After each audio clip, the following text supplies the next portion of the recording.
تین بنیادی ذرائع ہیں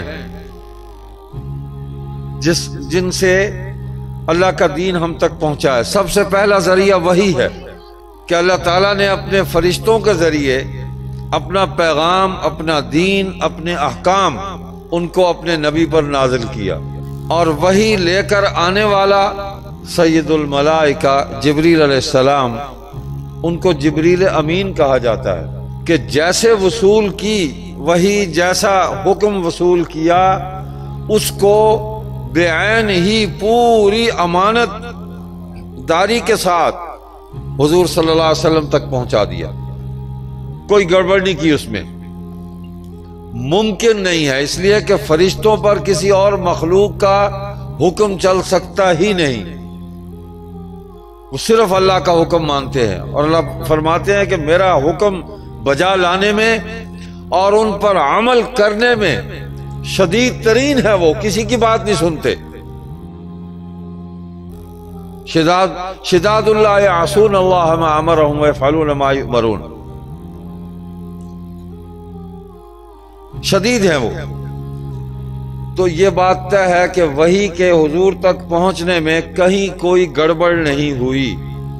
حضور علیہ الصلوۃ والسلام دوسرا ذریعہ ہے جن کو اللہ تعالیٰ نے نبی بنایا، اور آخری نبی بنایا، آخری رسول بنایا، کہ یہ دین اب آپ ہی پیش فرمائیں گے، آپ کی ذات پر ہی مکمل ہوگا، اور قیامت تک آپ ہی کا نام بلند رہے گا، اور مخلوق کی ہدایت، مخلوق کی نجات، اس دنیا اور آخرت دونوں جہانوں کی کامیابی صرف آپ کی ذات کی اتباع کے ساتھ وابستہ کر دی گئی۔ حضور صلی اللہ علیہ وسلم، اس اصطلاح کو بھی ذرا ذہن میں رکھیں، یہ الفاظ، یہ اصطلاحات ہم صرف سید الاولین والآخرین محمد کریم رحمت للعالمین صلی اللہ علیہ وسلم کے لیے ان الفاظ کو استعمال کرتے ہیں، اور کچھ لوگوں نے ایک بدتمیز اور بد کردار انسان کے لیے ان اصطلاحات کو استعمال کیا، کہ جو اجرائے نبوت کے قائل ہیں، انہوں نے مرزا قادیانی کو بھی، میں نام نہیں لینا چاہتا تھا یہاں، اس کا مجھے اچھا نہیں لگ رہا تھا، ایسا پاکیزہ ماحول، مسجد میں بیٹھے ہم، اس کے لیے حضور علیہ الصلوۃ والسلام کا یہ الفاظ استعمال کرتے ہیں، نعوذ باللہ۔ تو حضرت محمد کریم صلی اللہ علیہ وسلم وہ بھی امین ہے، تسلیم کیا ہے، دشمن نے تسلیم کیا ہے، کفار و مشرکین نے، کہ آپ صادق و امین ہیں۔ دین کی دعوت کو قبول نہیں کیا، کلمہ توحید کو قبول نہیں کیا، لیکن جناب محمد کریم صلی اللہ علیہ وسلم کی ذات کے حوالے سے وہ بھی گواہی دیتے تھے کہ آپ سچے ہیں اور آپ امین ہیں۔ تیسرا ذریعہ ہم تک دین پہنچنے کا صحابہ کرام رضوان اللہ تعالی علیہم اجمعین کی جماعت ہے۔ تو وحی کے ذریعے قرآن ملا جو حضور علیہ السلام تک پہنچا، اور آپ صلی اللہ علیہ وسلم نے اس کو تلاوت کیا۔ هو الذي بعث في الأميين رسولا منهم يتلو عليهم آياته ويزكيهم ويعلمهم الكتاب والحكمة وَإِن كَانُوا مِن قَبْلُ لَفِي ضَلَالٍ مُبِينٍ۔ آپ کو مبعوث کیا کس لیے؟ امیین میں، یتلو علیہم آیاتی، کلام اللہ کی آیات کی تلاوت کریں آپ کے سامنے۔ تو کون تھے سننے والے؟ کن کو تلاوت کی؟ وہ صحابہ کی جماعت ہے۔ وَيُزَكِّيهِمْ، تو کن کا تزکیہ ہوا؟ قلوب و اذہان کا، اعمال کا، اخلاق کا، معاملات کا، عقائد کا۔ صحابہ کرام رضوان اللہ علیہم اجمعین، ان کا تزکیہ ہوا۔ وَيُعَلِّمُهُمُ الْكِتَابَ وَالْحِكْمَةَ، تعلیم کتاب کس کو دی؟ کون تھے سامنے؟ صحابہ کرام۔ حکمت، حدیث بھی ہے اور قرآن کی تشریح بھی ہے، تفسیر بھی ہے۔ نبی علیہ الصلوۃ والسلام فرماتے ہیں کہ اللہ تعالیٰ نے مجھے ایک علم قرآن کا عطا فرمایا اور ایک اس کے برابر اور علم عطا فرمایا۔ اور وہ حدیث ہے، وہ حکمت ہے۔ تو اجماع امت تیسرا ذریعہ ہم تک دین پہنچنے کا، اور سارے محفوظ ذرائع ہیں، کہیں گڑبڑ نہیں ہے، دین کا ایک حکم کہیں ساقط نہیں ہوا۔ حضور علیہ الصلوۃ والسلام نے جبر نہیں کیا کفار و مشرکین پر، دعوت دی ہے دین کی۔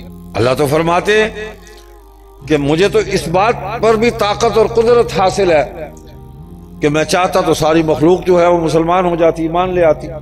وَلَوْ شَاءَ رَبُّكَ لَآمَنَ مَن فِي الْأَرْضِ كُلُّهُمْ جَمِيعًا، اگر تمہارا رب یہ چاہتا کہ سب لوگ ایمان لے آئیں تو سارے کے سارے ایمان لے آتے، لیکن اللہ نے یہ نہیں چاہا، جبر تو اللہ نے نہیں کیا۔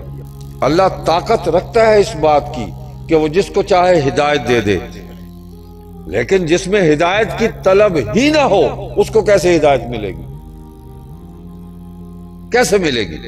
ابو جہل میں طلب نہیں تھی، ابو لہب میں طلب نہیں تھی، لیکن طلب ہو تو یہ اجتماعات ہم طلب پیدا کرنے کے لیے ہی منعقد کرتے ہیں کہ طلب بھی پیدا ہو جائے اور تڑپ بھی پیدا ہو جائے۔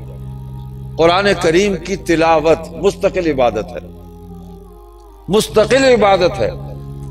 سوشل میڈیا کا دور ہے اور بڑے بڑے مفکرین پیدا ہو گئے ہیں، اور ہر مفکر کی یہ خواہش ہے کہ وہ دین کے معاملات میں، مسائل میں وہ ٹانگ اڑائے اور اس میں وہ مجتہد بن کر لوگوں کو گمراہ کرے۔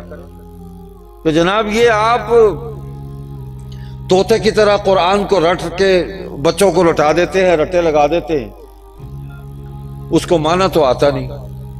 ایک چوہد نے مجھ سے یہ کہا، میں نے ان سے کہا کہ جب آپ 6 سال کے تھے یا 7 سال کے تھے تو آپ کو اسکول میں داخل کرایا گیا تھا، مجھے فرمائیں اس وقت آپ کو ایم اے کا نصاب پڑھایا گیا تھا، آپ کو بی اے کا نصاب پڑھایا گیا تھا، آپ کو ایف اے کا نصاب پڑھایا گیا تھا، میٹرک کا، مڈل کا، آپ کو پریپ میں بٹھایا، فرسٹ کلاس میں انہوں نے بٹھایا کہ یہاں بیٹھو اے بی سی۔ تو قرآن تو اللہ کی کتاب ہے، تو پہلے قاعدہ پڑھیں گے نورانی، الف با تا ثا، حروف کے ساتھ آپ کی شناسائی ہوگی، مناسبت ہوگی، پھر الفاظ سے جملے بنیں گے، آیات آپ کی زبان پر جاری ہوں گی، پھر آپ قرآن کریم باقاعدہ حفظ کریں گے، حفظ مکمل کریں گے، پھر آپ اس کا ترجمہ پڑھیں گے، پھر آپ اس کا معنی پڑھیں گے، پھر آپ اس کی تفسیر پڑھیں گے، تشریحات پڑھیں گے، آپ حدیث پڑھیں گے، قرآن کو حدیث سے سمجھیں گے، قرآن کو سنت سے سمجھیں گے، قرآن کو صحابہ سے سمجھیں گے۔ اللہ اللہ اللہ اللہ اللہ اللہ اللہ اللہ اللہ اللہ اللہ اللہ اللہ اللہ اللہ